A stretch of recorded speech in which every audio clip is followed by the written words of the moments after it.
कोई एक सिरा ऐसे ही पकड़ करके मत बैठो।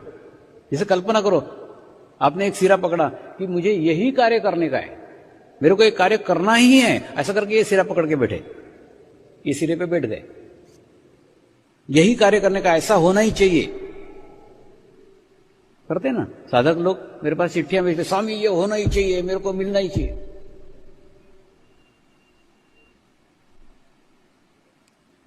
गले पड़ जाते एकदम। और जब ये कोने पे नहीं मिलता, मन माफिक नहीं होता, फिर ये कोने पे आना पड़ता है। तो बहुत बड़ी यात्रा हो जाती है, इस कोने से इस कोने तक, ये सिरे से इस सिरे तक पहुंचना पड़ता है। ये सिरे पे मिलता है, ये सिरे पे नहीं मिलता है, तो मिलना ही चाहिए। ऐसा करके जब यहां पकड़ करके बैठते हो तो पूरी यात्रा करना पड़ती है यहां से यहां तक।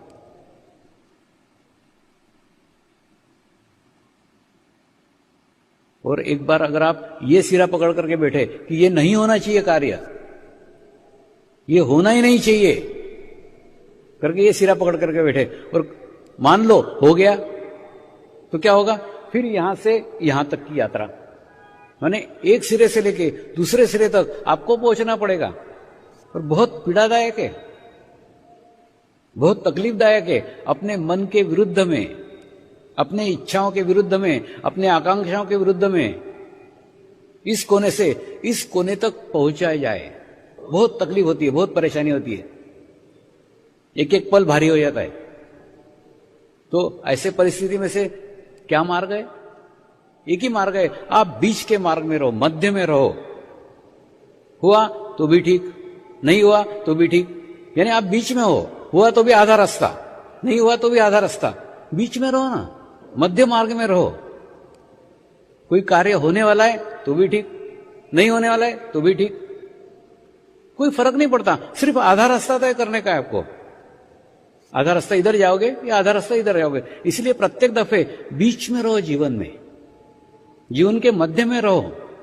केवल कार्य की बात नहीं कर रहा हूं, सब क्षेत्र में आप जीवन में प्रत्येक क्षण में मध्य में रहो, बीच में रहो, सहस्त्रार पे रहो, वर्तमान में रहो, ना भूतकाल में रहो ना भविष्यकाल में रहो।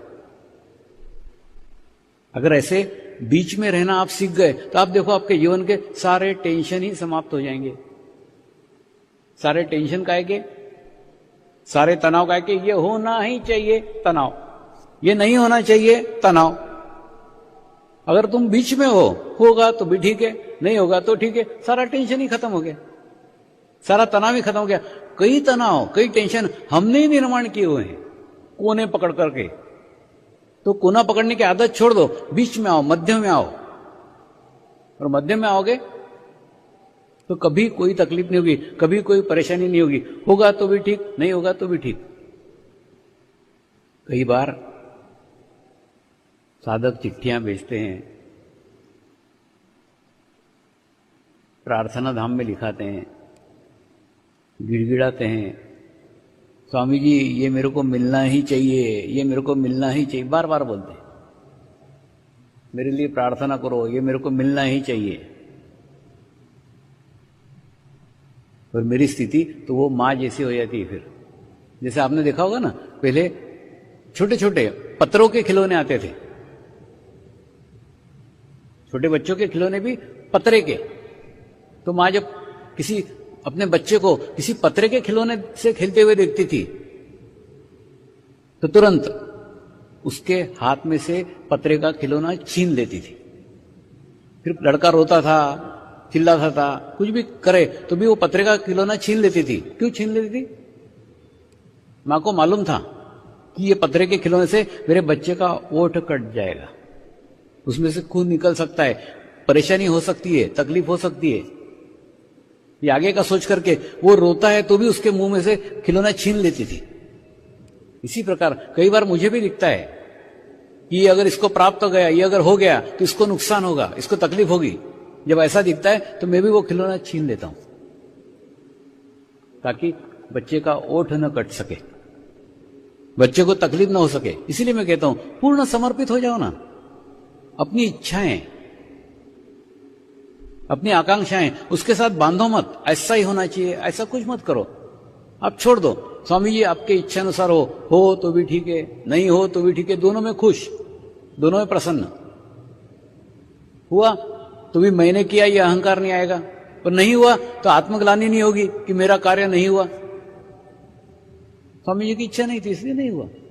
ये ऐसा मैं आपको कहता हूं ऐसा नहीं, मैं भी मेरे स्वामी को ऐसा ही समर्पित हूं। कोई कार्य हुआ तो भी ठीक है, नहीं हुआ तो भी ठीक है, दोनों में खुश, दोनों में प्रसन्न। जब हम अपने गुरु को समर्पित होते हैं तो गुरु के माध्यम से एक बहुत बड़ी सामूहिकता के साथ जुड़ जाते हैं, एक बहुत बड़ी कलेक्टिविटी के साथ जुड़ जाते हैं, और वो कलेक्टिविटी का प्रोटेक्शन, वो कलेक्टिविटी का सुरक्षा कवच आपको 24 घंटे सदैव सब जगह प्राप्त रहता है। दुनिया के किसी भी कोने में चले जाओ, किसी भी देश में चले जाओ, वो प्रोटेक्शन आपके साथ साथ रहेगा, आपके पास पास रहेगा।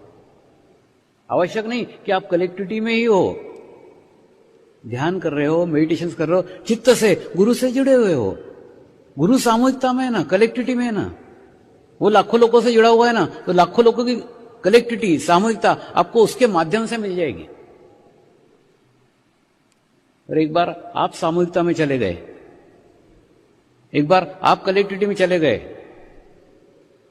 तो प्रकृति भी आपसे मर्ज होने लग जाती है, आपके साथ हो जाती है, आपके विरोध में कभी नहीं हो सकती, क्योंकि परमात्मा प्रत्येक कण कण में है। प्रकृति प्रकृति के विरोध में कभी नहीं जाती। आप प्रकृति से सिर्फ मर्ज हो जाओ।